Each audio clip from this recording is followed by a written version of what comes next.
Dünən bloger Mehman Hüseynov və siyasi fəal Ülvi Əsənli baş mütəşəkkil cinayətkarlıqla mübarizə idarəsinə aparılıb. Bu barədə Nida Vətəndaş Hərəkatı məlumat yayıb. Daha sonra bildirilib ki, bloger Mehman Hüseynov və siyasi fəal Ülvi Əsənli sərbəst buraxılıb. Uşaq pulunun verilməsi əhalinin alıcılıq qabiliyyətinin yüksəlməsinə və istehlakın artmasına səbəb olacaq. Bunu ekspert Vahid Məhərrəmli deyib. Vahid Məhərrəmli bildirib ki, bu da öz növbəsində real sektorun inkişafına ciddi təkan verəcək. Yeni iş yerləri yaranacaq. Azərbaycan iqtisadiyyatı böyüyəcək. Udan həm iqtisadiyyatımız, həm də Azərbaycan xalqı olacaq. Neftçala rayon İcra Hakimiyyətinin sabiq başçısı İsmail Vəliyev, İcra Hakimiyyəti başçısının birinci müavini Vurğun Əkbərov, Memarlıq və Tikinti şöbəsinin müdiri Vüqar Nağıyev, rayon təhsil şöbəsinin müdiri Əjdər Kərimov, ərazi idarə etmə və yerli özünü idarə etmə orqanları ilə iş şöbəsinin müdiri Anar Cəfərov, rayon mərkəzi xəstəxanasının baş həkimi Telman Zahidovun barəsində olan cinayət işi üzrə məhkəmənin vaxtı açıqlanıb. Lənkəran Ağır Cinayətlər Məhkəməsindən verilən məlumata görə məhkəmənin hazırlıq iclası aprelin 6-sına təyin olunub. Cinayət işi Hakim Nizami Quliyevin sədrlik etdiyi kollegiyada araşdırılacaq. Lənkəran rayonunda bədbəxt hadisə baş verib. Reportun məlumatına görə rayonun Günəhir kənd sakini 1992-ci il təvəllüdlü Fəthullayev Faiq Mirağoğlu'nun cansız bədənini həyətlərindəki su quyusunda aşkar edilib. Ailə üzvləri bildirib ki, Faiq Fəthullayev dünən axşam evə gəlməyib və onun Bakıya getdiyi güman olunub. Lakin onun meyti həyətlərindəki su quyusunda tapılıb. Meyit adiyyatı üzrə təhvil verilib. Faktla bağlı rayon prokurorluğunda araşdırma aparılır. Azərbaycan Prezidenti İlham Əliyev martın 14-də İsveçin Xarici İşlər Naziri ATƏT-in fəaliyyətdə olan sədri xanım Ann Linde'nin başçılıq etdiyi nümayəndə heyətini qəbul edib. Əvvəlcə Prezident İlham Əliyev ilə ATƏT-in fəaliyyətdə olan sədri Ann Linde'nin təkbətək görüşü olub. Sonra görüş geniş tərkibdə davam etdirilib.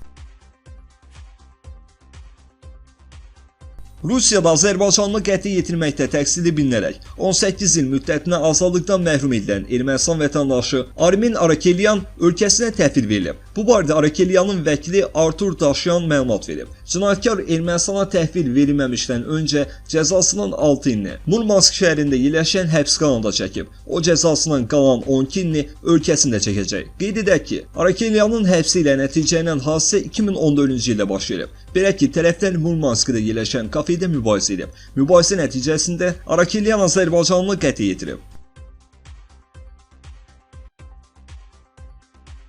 İtalyan analitik Alberto De Santis, Türkiyə donanmasının yaxın gələcəkdə ABŞ, İngiltərə və Çin donanmalarına bərabər güc ola biləcəyini bildirib. Məlumata görə Alberto De Santis qatıldığı televiziya proqramında Aralıq dənizi ölkələrinin hərbi donanmaları ilə bağlı qiymətləndirmələr edib və bu qənaətə gəldiyini bildirib. Aralıq dənizində fəaliyyət göstərən donanmaların yenidən silahlanma müddətinə sürətli şəkildə girdiyini ifadə edən analitik Fransa, İtaliya və İspaniya donanmalarına birinci səviyyə olaraq qeyd edə bilərik. Ancaq son illərdə çətinliklə də olsa modernləşmə və yenilənmə müddətlərini həyata keçirən dəniz qüvvələri var deyə o qeyd edib. Analitik Türkiyənin hərbi donanma sahəsində böyük addımlar atdığına diqqət çəkərək sözlərinə bu cür davam edib. Türklər, Misirlilər və Əlcəzairlilər son 10 ildə dəniz gəmilərinin inkişafına ən çox sərmayə qoyan Aralıq dənizi oyunçulardır. Bu özünü qəbul etmə dəyişikliyini əks etdirdiyinə görə çox vacibdir. Öz ehtiyaclarını hədəflərinə uyğun olaraq dəyişdirmək geostrateji mühitin dəyişdirməsi deməkdir. Yəni sistemlər inkişaf etdirmək,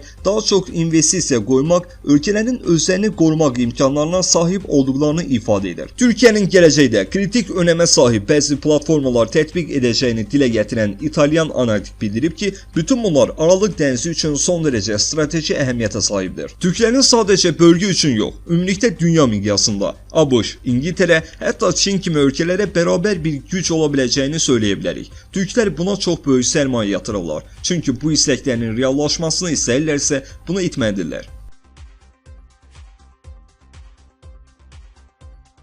Ermənistanın Sünik adlandırdığı Zəngəzur vilayətində Azərbaycan ordusunun mövqeləri ilə üz-üzə qulluq edən ermənilər şikayət ediblər. Onlar şəraitlərinin acınacaqlı olmasını əks etdirən video görüntü də yayıblar. Buz kimi çadırlarda yatdıqlarına, yemək, yanacaq, silah-sardan ciddi qıtlıq çəkdiklərini deyən erməni əskərlər Azərbaycan ordusundan qorxduqlarını etiraf ediblər. Hər gecə yatanda Tanrıya dua edirik ki, səhərə sağ çıxaq. Boynuma alıram ki, qorxuram türklərdən. Onların postlarına, silahlarına, təminatına baxın. bize bakın. O körpünün keçmələri bəsdir ki, bizi yatarkən öldürsünlər deyə erməni əsgərlərdən biri deyib. Qeyd edək ki, videonu jurnalist Elçin Aloğlu yayıb.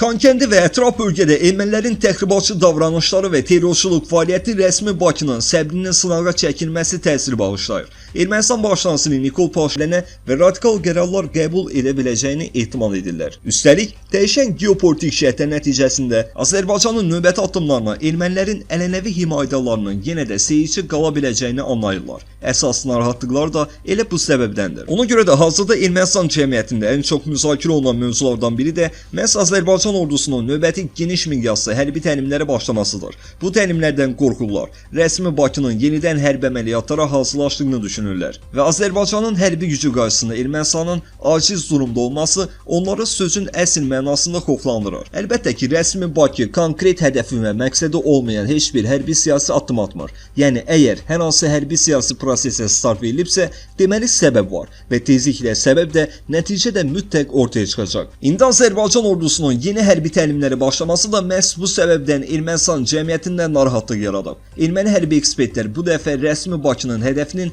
əsas istiqamətlərini təxmin etməyə çalışırlar. Hətta Azərbaycan ordusunun tezliklə Ermənistan sərhədlərini keçməyə hazırlaşdığını iddia edənlər də var. Əlbəttə, bu hərbi təlimlər qətiyyən boşuna deyil. Son vaxtlar rəsmi İrəvan 10 noyabr və 11 yanvar anlaşmalarının icrasından yayınmağa, bu mümkün olmadıqdasa prosesi ləngitməyə cəhd göstərir və bu rəsmi Bakını haqlı olaraq narazı salır. Bəzi məlumatlara görə rəsmi İrəvanın anlaşmaların sürətli və ya qrafik üzrə icrasından yayınmağa çalışması Rusiyada da narazılıq doğurub. Hətta Prezident Vladimir Putin və Xarici İşlər Naziri Sergey Lavrov səviyyəsində rəsmi İrəvana bu barədə bir neçə dəfə xəbərdarlıq edildiyi də bildirilir. Paşinyan hakimiyyəti istihbaratçılar hazırda Xankəndi və ətraf bölgədə Rusiya sülhməramlı qüvvələrinin yerləşdirilməsindən bir qədər arxayınlaşıblar və bunun səbəblərini yanlış məzmunda anlayırlar. Ancaq Rusiya sülhməramlı qüvvələri Xankəndi və ətraf bölgədə erməni separatçılarla qondarma dövlət qurmaq missiyası daşımırlar. Məsələ ondadır ki, Xankəndi və ətraf bölgədə yaşayan ermənilər mütləq Azərbaycan pasportu almalıdırlar və vətəndaşlığı qəbul etməlidirlər. Əks halda Azərbaycan ərazilərində yaşamaq hüququna malik olmayacaqlar. Ancaq görünən odur ki, erməni separatçılar hələ də bu sadə reallıqları anlamaqda çətinlik çəkirlər. Belə anlaşılır ki, erməni separatçılar əslində rəsmi Bakının səbrini sınağa çəkməyə çalışırlar. Halbuki